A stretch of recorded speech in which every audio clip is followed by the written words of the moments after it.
สบายดีเด้ เราไปดี ไดมอนด์มานี่เนาะนาทีบนล้างถ้วยบนกระหล่ำเนาะวันนี้หน้าที่ลูกอ่ะ โดน ก็อย่างลูกต้องเปิดใส่น้ำบ่ต้องใส่น้ำบ่ได้มันถึงน้ำหมดเลยดูดีๆเอาถอดถุงลมหั่นเวลานั้นลูกก็ถอดใส่ก้อนเมื่อยเลยเนาะดูได้วันนี้ครบทีมเนาะบ่ครบทีมเดินไปสงกราร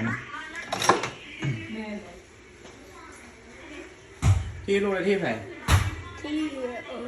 ฮะไอ ที่ ซิเวอ ฟ้า ร์ ฮะ ที่ลูกและซิเวอร์เริ่มต้นเลยแม่ถอดหั่นดูไว้ เป็นจังเลย ดูเคี้ยวแล้วเคี้ยววางแล้วไปตีกองได้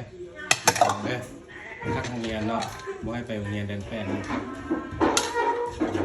ที่เพิ่นตามลำดับที่ล่าสุดแล้วก็ที่ อ๋อ ฮะ มาใส่ ไปตีกอง